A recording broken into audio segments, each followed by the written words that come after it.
this is an iHeart podcast. Guaranteed human. Body Bags with Joseph Scott Morgan. I'm not by any means the brightest guy in the world. I think that a lot of it, any knowledge that I have that I've been blessed with, comes from repetition and being around it. What I do, for so long, you just kind of absorb it after a while. It doesn't mean that you're intuitively makes sense there, intuitively intelligent. It just means that you can absorb information. And my area is very specific, okay? In-depth investigation. And granted, there are all kinds of subcategories with in-depth investigation. But for me, it always has been, the best way to learn things is to compartmentalize them. And I picked them up. I was a big advocate when I was an undergraduate in college of using index cards to run through before I would do testing and that sort of thing. I love that because it really made me learn the information. But that kind of breaking down of things, lending itself to absorption of knowledge, it's certainly a way that we work in the morgue. We don't just essentially do all of our dissections at one time. We take it piece by piece and learning from each individual element of the human body what we can to try to arrive at a cause and ultimately a manner of death. But, there are people out there, and we've talked about them on the show, who do their own compartmentalizing of human remains. They break them down into various elements, and also for various reasons, which we're going to discuss today. Today, we're going to talk about the five types of dismemberment that we come across in the field, in forensic science, in medical legal death investigation. I'm Joseph Scott Morgan, and this is Body Bags. And Dave, you can verify this. I had already mentioned to you that I wanted to do this going into the end of the year, because we've talked so much about dismemberment, I kind of wanted to cap this thing off relative to what we're trying to do when we bring these cases. And just to go ahead and get this out of the way, I do in fact believe that there is an uptick in the number of dismemberments that are being covered in the news. I can't scientifically verify that. Hopefully I can. Maybe I can get my graduate assistant on that and start collecting some data. But people dismember for all different reasons. But the reason I'm saying to you, I need you to validate up front that I had already said this to you maybe a week or so back, that I wanted to do this episode of Body Bags, because just yesterday, without any prior knowledge, there has been an article that has dropped where it is, I think it was in the Post. I'm not sure. I think it was in the Post and maybe the Daily Mail, LA Times, where they are now saying that there is a connection between the Black Dahlia and the Zodiac killer. Now, I'm not here to talk about those cases necessarily, particularly the Zodiac, because I don't know that that'll ever be solved. And certainly at this distance in time, I don't know that the Black Dahlia case, but it's one of the first cases I think that many people ever heard about where there was, and it really made a big splash, where there was a dismemberment. Well, and it was a very particular kind of dismemberment. In the case of Elizabeth Short, who was the Black Dahlia, if you remember, Joe, this case, we have on this program talked about how B-roll footage for television and pictures actually means a lot about getting coverage for a case. There are always cases. I don't want to knock any missing persons case or death or anything like that, but I'll give you an example. JonBenet Ramsey She had, granted, she's a child who is found dead in her own home. They thought she was kidding. I mean, that whole story. But the reason it caught the attention of the world was all the B-roll video that was shown every time they mentioned the case. Here we go. We got the girl on stage. We've got her dancing. We've got her, trussed up, wearing makeup and all that at 5 and 6 years old. And as news people cover stories, they look for that. They look for things that will make their story stand out, whether it's the producer trying to get a leg up on the next gig or whatever. And so that actually matters in the coverage that happens, especially when a story is static, meaning there's no new information coming out. In the case of Elizabeth Short, the very first time I ever saw the story, Joe, it was photos, pictures taken at the scene of this dismembered woman and how her body was positioned in pieces and the description of how her body was found. And people were walking, you're talking about in the post-World War era of, it was after World War II, right? 40. Oh, yeah. It was like 47. 48. Yeah, it was a 47. Okay.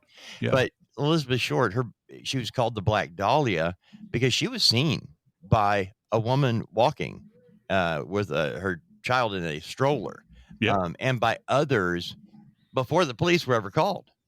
And you had a news person with his camera taking photos as police arrived on the scene. Yep. So before any official photos were taken of this victim, they were already produced. They were already going through the film, and getting it on the paper the next day. Yes. So that story gained a lot of momentum because of the physical description and the pictures that fit that. Because no matter what you say, a body that is dismembered and is sitting in grass for all to see is a shocking thing, no matter who you are or where you are. It's not something we ever expect to see in our life. No, it's not. And can you imagine this mother pushing, her baby down the street? And this is this is a weird thing to say now, an undeveloped area of Los Angeles. Right. Yeah. It was like, and when you take a look, you can actually see where, I'm not going to say that things had been, that things had been stubbed, ready to build a house over them relative to plumbing and all that. But it looked like that. You could tell where sidewalks had been poured and so forth and so on. And her body is laying out there. And she, Elizabeth Short, had been bisected. And bisected here, obviously by too. And again, this goes to the process of dismemberment. She's cut across. If you just think about it, if she's standing up, she's cut in the horizontal plane, or around her equator of her body. Okay. And so, and when you see her arms are actually bent at the elbow and over her head, palms up. Her legs are spread, which I've actually seen that before in a series of serial killings where the legs were always spread apart. It's like a humiliation kind of thing that's going on. And, you're literally laid bare before the world. And the margins of the incisions were very, very neat. What do you mean when you say margins, Joe? The margins, like where the dissection actually took place. Okay. So when she's cut in this kind of equatorial position around her midline, there's not like, how we'll get these cases and we'll talk about them. It's like, somebody had done this like in a fever. They were using all manner of tools. This was very specific. Okay. All right. And this goes to someone that I hate to use the term training, but it was someone that had a certain level of comfort and probably privacy, and most important, time. Very little blood left in the body, so it gives you an indication the body had probably been drained. And here's something else. Did you know that her bowels were actually neatly tucked beneath her body as she was laid out? No, yeah, I know, right? Yeah. Dude. But when you look at her body down the long axis, so if we're standing at the top of her head, looking down the long axis from the top of her head to her feet, did you know that the body is actually offset, which is really weird? Like on the lower I'm sorry? It's on purpose? I don't know. You went to the person that did this went to so much trouble to do a neat incision or a Mhm. bisection, actually taking the body completely apart, but yet you don't take the time to align the body. Right. The body is kind of offset. Now, I'm not Karen with a C Stark out here. I can't sit here and, as a forensic psychologist, which I ain't and don't want to be, I can't, sit here and tell you what kind of profile this person had. However, I can tell you that the body is obviously askew. The other thing, and I find this fascinating, we'll talk about movies in just a second, but when you think about her body, I think about the Batman with Heath Ledger in it, Mm-hmm.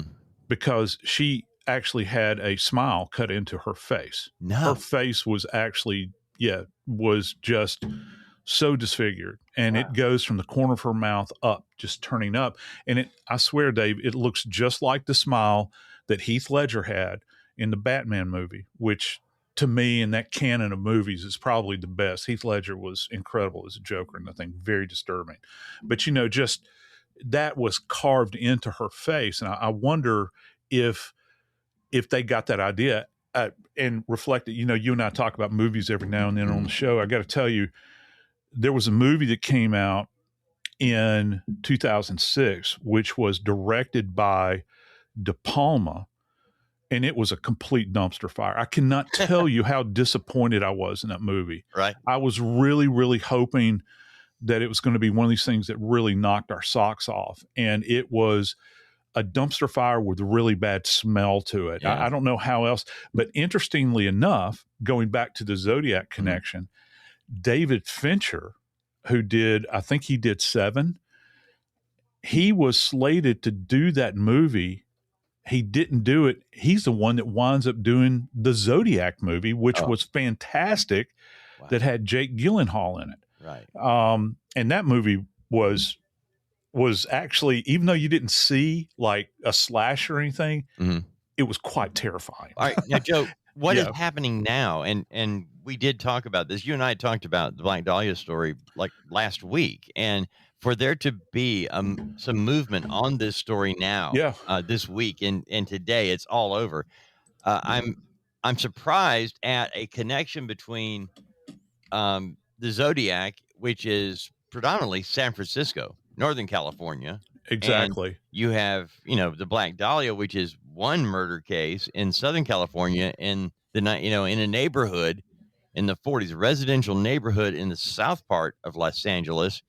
I guess I'm trying to figure out, based on a number of things that have been said about the Black Dahlia case. There's a man who has written a book about his father, believing that his father, who was a surgeon, actually was the murderer.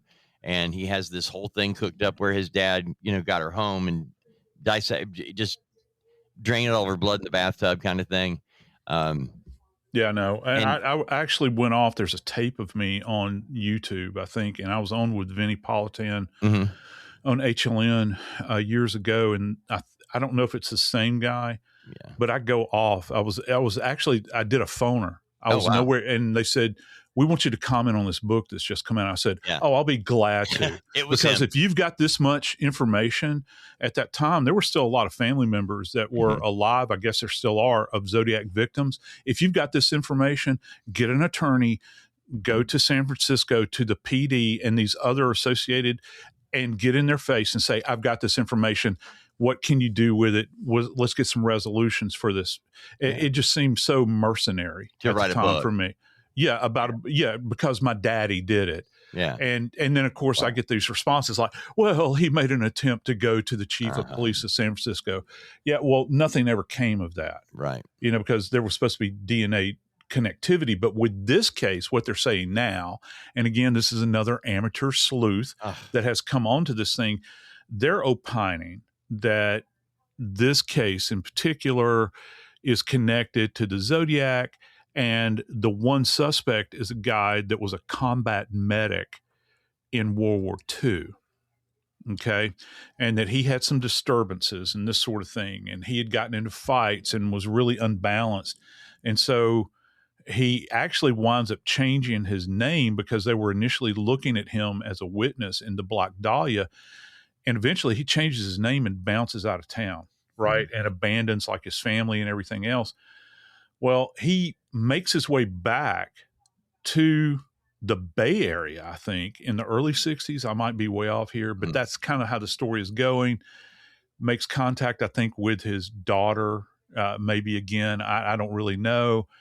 And he essentially has gone off his nut, apparently, and involved himself somehow in these so-called Zodiac killings. And I still don't know that there's substantive proof that these kind of interlaced, that what they have said are interlaced cases are actually connected. I don't know that there's ever been positive proof that that actually happened. Wasn't Zodiac similar to Berkowitz, shooting couples and things there like was that? Elements of that. You had the one cab driver that was like, what's that area that's like really, really ritzy or used to be in is it Spyglass Hill or whatever? It's like a neighbor. I can't remember that. Right. I love San Francisco. I used to love San Francisco.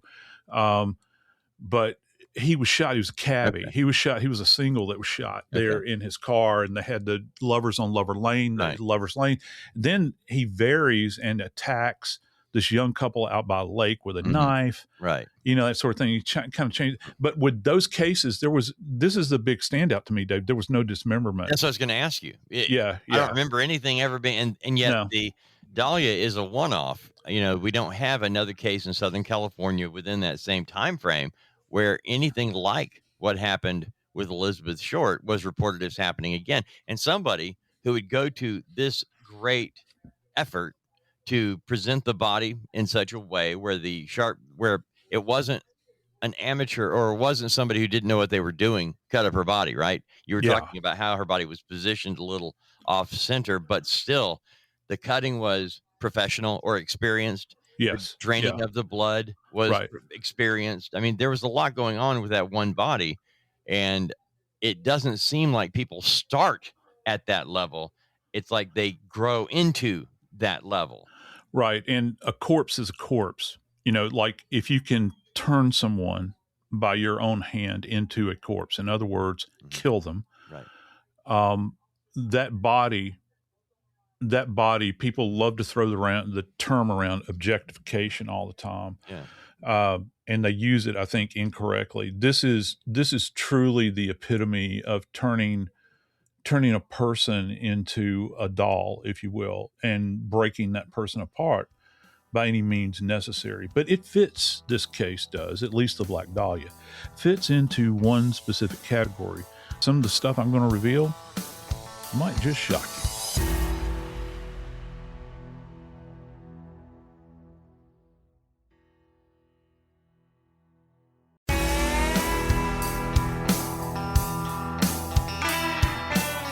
I hate the why question, but dismemberment is one of those things where you'll get that a lot. Why would, and I think that it's one of these things that people cannot take the measure of, Dave, because it's so foreign, because it's so grotesque and over the top. And you and I have spoken about this in the past where, I'll say it wasn't enough just to kill the person. Right. You've got to go another step deeper into evil here.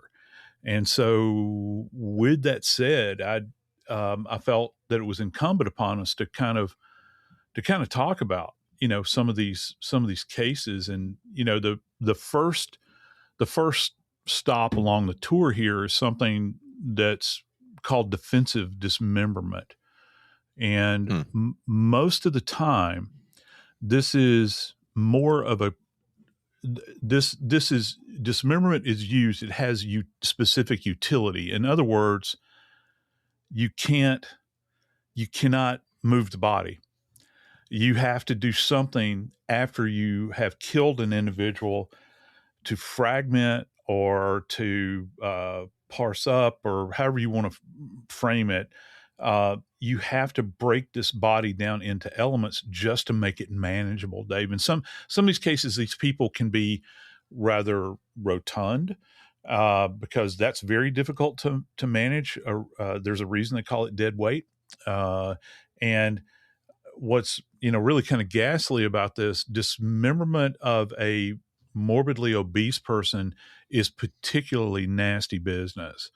And there are a multiplicity of reasons why, but it takes it to a whole new level. But I think if I remember correctly, Dave, there was a case that you and I, and it wasn't so much this case, it was out of Oklahoma. This case had anything to do with, you had somebody that was morbidly obese.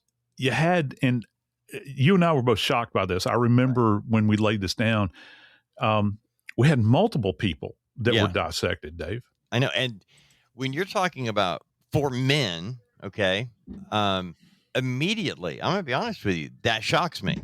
And I don't think it should shock me any more than any other group of 4 that were found dead and are pulled from a river. But Joe, the fact that we've got 4 men and they were all very young, and I mean, we're talking 29, 30, and 32. That just tells you a lot about the men who were killed, but it doesn't tell you a whole lot else, Joe. Our police chief there at the time, his name was Joe Prentice, and he actually said at a news conference, all 4 bodies were dismembered before being placed in the river, and that is what caused difficulty in determining identities, and that's why it took so long. So do they know, were they all killed at the same time in the same place and then taken out in a john boat and tossed over the side like chum? Good. That's an excellent question. And there's not too much, there's not a lot, in a river. River is going to act in some landlocked place like Oklahoma where this took place. River is going to primarily be used to disguise a body. All right. Because it's not like you're going to the Everglades or South Louisiana, where you got the swamp. Crawfish will feed on bodies. Most lakes, most ponds and creeks and rivers in that area of the country have got plenty of crawfish. And there might be, as the body begins to soften, you can have other scavengers that might come along, like catfish, probably to a certain degree. Other species might feed on bodies, but you're not going to have kind of the wholesale total disruption of the body. Now, the aquatic environment is going to break these bits down quicker because the body is in fact dissected. If I'm not mistaken, was it in this particular case? I can't remember if the guy used tools in this, and it seems like they were power tools. I'm not mistaken. And what had happened is the perpetrator in this case caught these fellows stealing from him, and he owned like a junkyard or something like this. And what's really weird is these guys had showed up on bicycles to do this. That kind of stood out in my mind as well. It does, because you're dealing with, if you're 29 years old, 30, 32, and you're riding a bicycle, everybody does that when they're 7.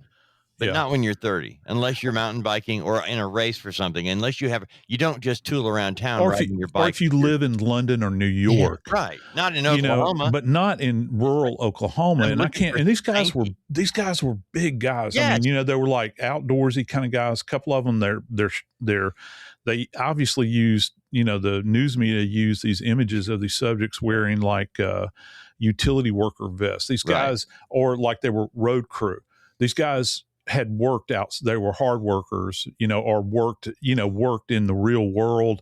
They both got those kind of farmer tans going on and this sort of thing. But apparently this guy thought that they were stealing from him. I remember after this guy facilitated this, and I remember telling you at the time, there's no telling what type of instruments this guy had, because he ran a junkyard. And, if you're dealing things like scrap metal, there's all kinds of ways to break up bodies. But this is going to be a defensive dismemberment, because he's trying to put as much distance between himself and these bodies as he can. He's got to do something to dispose of them. When you begin to think about, what am I going to do with 4 grown men and their bodies? What's kind of odd about this is that even After this had done, he went to all the trouble to dissect the bodies. I guess he's sitting around wringing his hands because he bolts. He hops in a car and drives off to Florida at this point in time. Of course, they eventually catch this guy. But, one more point I'd like to make about this case is the fact that when they're trying to put these bodies back together, you've got 4 guys that probably all approximate the same size. And when you take 4 bodies, and let's just say they're all bisected, okay, which just means cut in 2. I think that there was probably more extensive cutting than that. You still have to put pieces together to make them match. And it's not like it's some kind of toy set where it's, insert slot B into slot A and you've got a connection with this piece. Right. It's not like that because you're having to scientifically connect them together, which can be problematic. But in this case, you've got an individual that used the facility of his location in order to make this happen, and try to get as much distance between him and the bodies. It's weird because many people will essentially kill people and not put distance between themselves and leave them around. This guy made an effort to get these bodies away from him, and the wheels still came off, Dave. Interesting you use that term because they never located the bicycles that these 4 men took out of the house. They leave one of the family members' homes, and all 4 of these adult men go tooling at 9:00 at night down the road. They end up at Joseph Kennedy salvage yard where they're up to no good. Now, by the way, police got this information from a 5th man who was invited onto the crime spree. And he's the one that went to police. I don't know if he came to them after they went missing, before the bodies were found. Don't know. But they did have an insider that came up and said, hey, they were stealing stuff. And I was invited, but I didn't go, or I'd have been in there with them. And that's how they were able to tie this together. Because if you just find body parts floating in a river, that's a tough sell. And you mentioned Joseph Kennedy takes off, for Daytona, Florida, which is where they got him. And they arrested him there in Daytona, Florida, and had to at Daytona Beach, and had to actually extradite him back to Oklahoma, where he was formerly charged with 4 counts of first-degree murder. And I don't think they ever found the gun that he shot them first. Okay, he kills them with a gun, then he dismembers them. Because you can't. What's he going to do? He's going to try to knock each one of these guys in the head with a ball peen hammer. Right. You have to do this quickly in order to knock these guys down and take them by surprise. And that goes into the elements of what would be the motivation. Because I don't know about you, but I've had things stolen from me, and I do have rage. I'm sure you've had rage when you've had things that have stolen from you. You have anger. On the surface, it does make you, I think, aggressive, but it's not the same as the second type of dismemberment, which is actually referred to as aggressive dismemberment. Now, how do we kind of break this down with aggressive dismemberment, which is number 2 along our continuum here of dismemberments? It's the second most common. It's most of the time there is a little fire that's burning within somebody where they are angry over probably a protracted period of time. They might see themselves as a failure. They might not want to be held accountable for something horrific that they have done. And I say horrific, that's not the correct word. Let's just say that in the case of Chandler Halderson out of Wisconsin, his whole thing was he had been lying to both his mom and dad, Dave, for a protracted period of time, deceiving them, trying to make them think that he was out in the job market, that he's working, and they're confronting him about this. Yeah. And all of a sudden, this kid snaps. You have to think that, was his motivation anger and laziness? And that one moment that he decided to put forward motion into his life, he didn't do it in the area of studying to improve himself or or whatever, I know what I'm going to do. I'm going to kill my parents, and then I'm going to, split them up into pieces and try to get rid of their bodies, Dave. And he actually, I had to cover this case, and I think you were on it a lot too. I was. We spent a lot of time looking at the case piece by piece, literally, to try to determine what really was going on here. Because I think sometimes when we see, especially a child that attacks parents, we try to think, was there something underlying? Was there something else here? Because for us, we think there has to be something more. It couldn't really have just been that he had been lying for so long and he knew he was caught and they were going to cut off funding his lifestyle, that the jig was up, and now he's left with, well, if I kill them, I'll get all their stuff and live my life. That's where we get stuck with that sometimes, because we in our own minds have to figure out, why would anybody do this? Yes. And there is no rhyme or reason to it. It really makes no sense when you've got a young person that chooses this path as a decision they think is a good way to go about life right now for them and their parents. Yeah. And I think that he, I guess, again, this goes to motivation, and it's not necessarily my bailiwick, but when you see what he did to their bodies, he's got them, he's got them in multiple pieces, and you can tell that he's kind of frenzied because he's trying to decide how he's going to divest himself of his parents' remains. Can you imagine being in that? Well, I don't think you can. Hopefully you can't, but and hopefully neither can I. Right. But all of a sudden you're faced with this kind of eye-popping situation where it's like, oh, okay, I've literally pulled the trigger on my parents.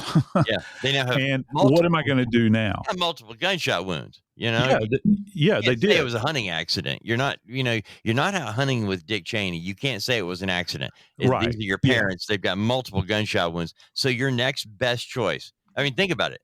The best choices this guy had made led him to this. So we're not dealing with a mental or mature individual. We're dealing with an idiot who chose one idiot action after another. And you mentioned frenzied in his way of dismembering. Yes. How would that be different in terms of what you would see as you're looking at I hate to make it sound like you're putting a puzzle together, but I would imagine that's what you're doing, trying to figure out everything. Yeah, you are. You're in a situation where I think that your brain is not ordered to the point. And this actually goes, I think, to the fact that he's not some psychopath, because a psychopath could actually sit there and think about in a very ordered manner. If they're going to do this is, part A, part B, part C. That's not what he did. He even attempted to burn the bodies in the I think in the fireplace in the home. He winds up distributing the bodies at a cabin that was up the road, from the family home. He's lied about what became of them. Where did they go? He reported them missing. That was all. He's the one that reported them missing. Yeah, and if I remember correctly, he walked down the road to neighbors' houses and asked them, "Have you seen my parents?" Right. Yeah, it was crazy. And the one thing that really stands out to me is there's that one woman. They had a video of her. I don't know if she had her phone out or whatever it was. She let him in her house. And this is in the wake of this. And he's like, I'm just here looking for my parents. Can you help me? And I'm thinking, oh, my Lord, boy, did she dodge a bullet. This case, Dave, and I don't know if you remember this, but this case is not too dissimilar from one other one that was an aggressive dismemberment. And it was the two women. It was a daughter and a granddaughter, and this was in Maryland. Oh, yes, I remember. In the basement? Yeah. Oh, where the daughter had killed the grandmother. Oh. And they had used, or she had used, a chainsaw and made her daughter act as a lookout to see if the sisters of the grandmother were going to show up. And what makes this so incredible, I think that this was, again, another aggression related kind of thing with the dismemberment. What are you going to do? Because they tried this is the part that got me, not that the rest of it with a chainsaw and everything doesn't get me, but they tried to render her down on a barbecue grill in the backyard. Yep. And again, that goes to, this anger. There's no honoring of the dead here. And actually, she retained the body parts. They were in the basement down in the house where she had actually been killed. She had been killed up in her room. And so there was a lot of blood deposition. You've got a chainsaw that generates high velocity blood deposition, almost looks like high velocity gunshot wounds.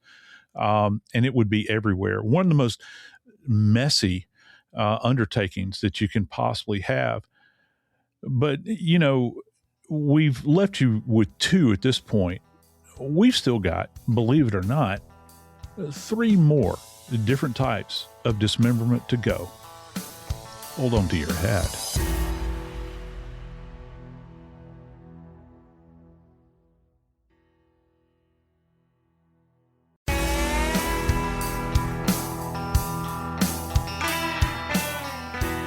We've had this discussion going, Dave, about the types of dismemberment. Probably one of the most chilling ones that, and they're all chilling by their own right, but there is a type of dismemberment that is out there that actually drives a person. I think that the actual dismemberment of the body is the end game. It's the thrill of it. Oh, wow.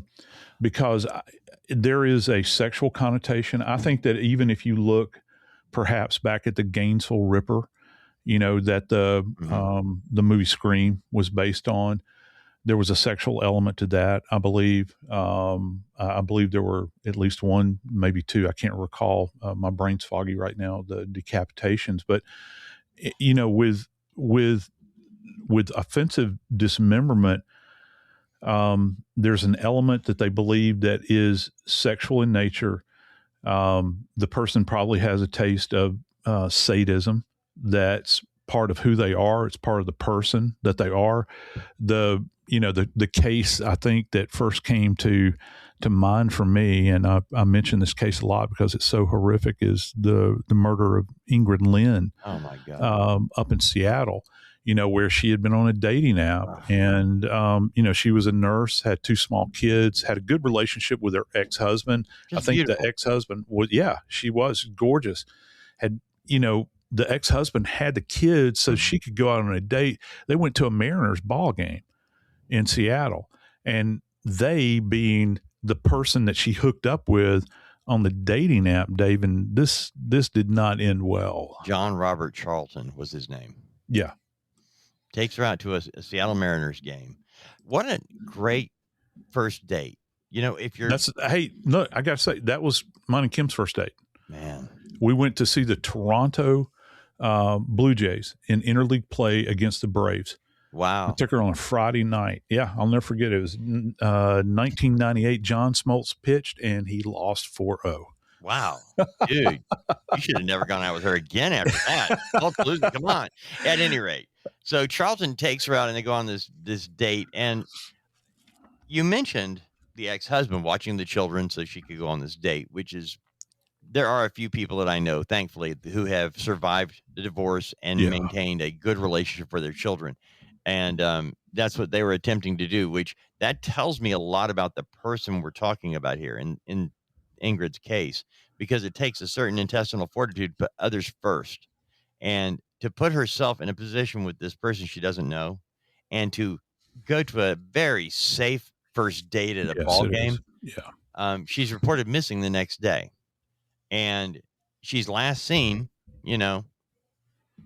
going out on the date. The thing that got me about this one, and you might have to correct me, because wasn't it a homeowner? Yeah. That had, because Seattle being what it is, not knocking it. My sister lives in Seattle and she's a school teacher.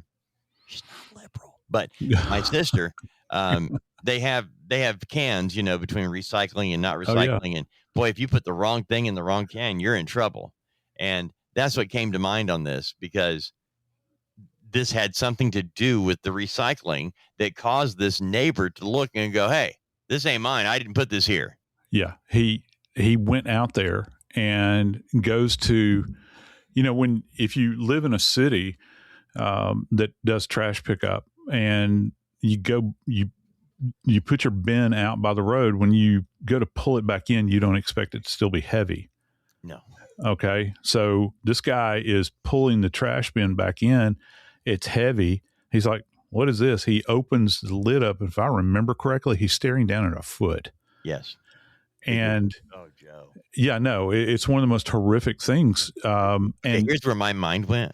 Yeah. When we first had this, Joe, my first thought was, okay, the case is broken because the homeowner had the body was in his trash can as he's pulling it back up. If the killer had been a couple hours or minutes earlier, yep, she would have been in the trash and nobody would have known. No, I'm so glad you said that, because that's indicative of a timestamp relative when that particular remain was placed in there. So you know that he must have deposited this after the trash run had taken place, because you wouldn't have had this reaction from the owner, right? So dragging it back in, looks down, and I can't even imagine, I've got visions of myself walking out my bathrobe with a cup of coffee in my hand, and I'm walking back up the driveway, with the bin trailing behind me, and you feel this weight and you open it up. And as it turns out, when she did not show up to pick up the kids, or no, wait, that wasn't the way it was. The ex-husband brought the kids back to their home. She didn't answer the door. And he's like one of the first people. I think it was one of her relatives that he alerted. He called her mom. They called the mom. They made entry, and she's nowhere to be found. And that was just so far outside of the norm. But what was eventually discovered, other than her remains after a period of time that had been, subsequently deposited in various bins around the area, they discovered that whoever did this had actually used a limb saw, which if you think about the big curved handle, with the thin blade. No, one of the hands, like a hand saw, not a power saw? No, not a power saw, but like a limb saw. And he did this in the bathroom because you could see they still had, had trace evidence around the drain. They had it in the drain trap of blood and tissue, because you're going to generate, I urge everybody, if you get a chance to take a look at one of these saws, look down the long axis of the saw, and you'll see that the teeth are not perfectly aligned. They're kind of offset a little bit. Well, have you ever wondered why, when you look at one of these saws, if you ever sawed a limb off, there's a lot of sawdust that gets caught up in there, and that's because it's very destructive. Okay. Wow. Very, very destructive. It really goes through these limbs in a very efficient way. However, it gathers up all of this dust and the bark and everything else that's particulated at that point in time. It's the same thing with bone and muscle and any kind of sinew that it goes through, and the skin and the hair. You'll get that caught up on the blade as well. Joe, how they got him? How they figured out who it was? Please tell me. It was her mom. Okay. When the mom is called by the ex-husband and they make entry into her house, okay, Lynn is not home. Angry, she's nowhere to be found. And so they look around and they find her purse and they find her phone. Mom picks up her phone and she knows who she was going to go out on a date with, knowing that she was going out with Charlton.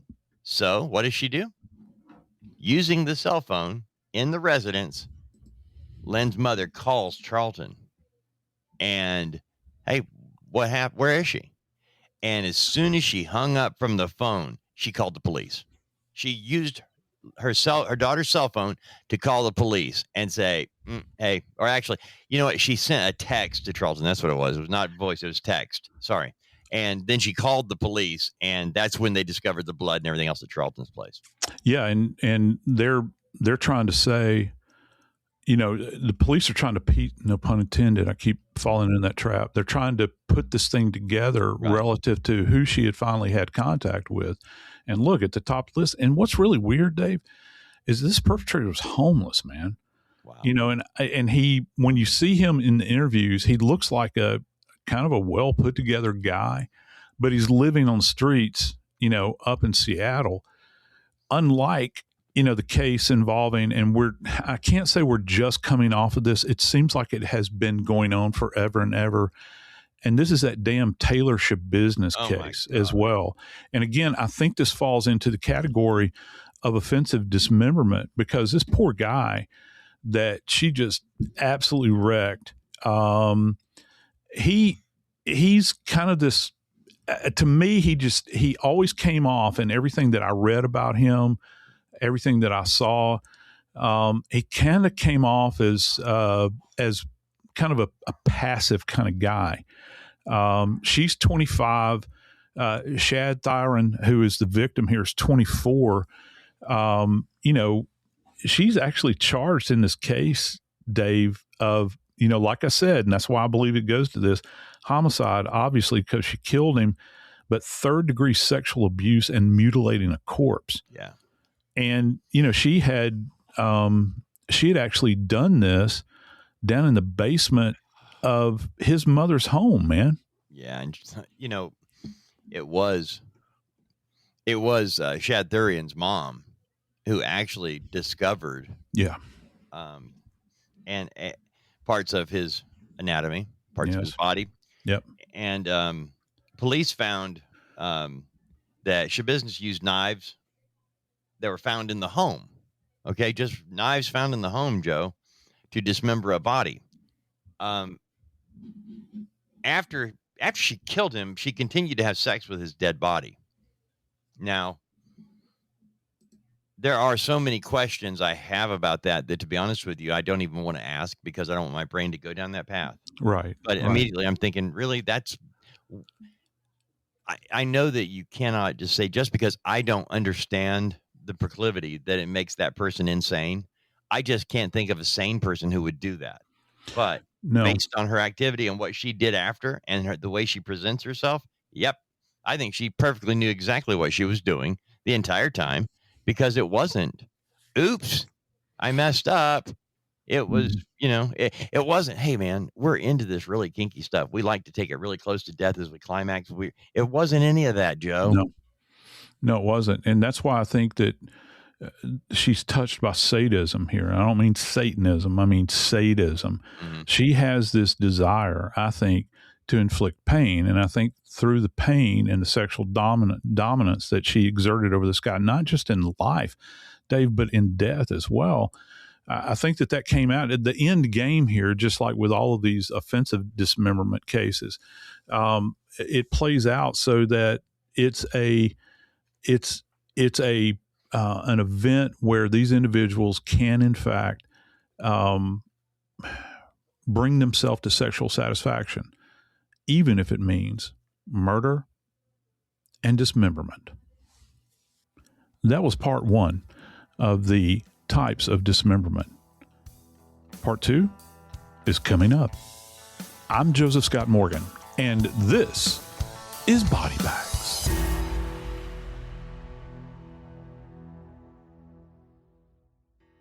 This is an iHeart podcast. Guaranteed Human.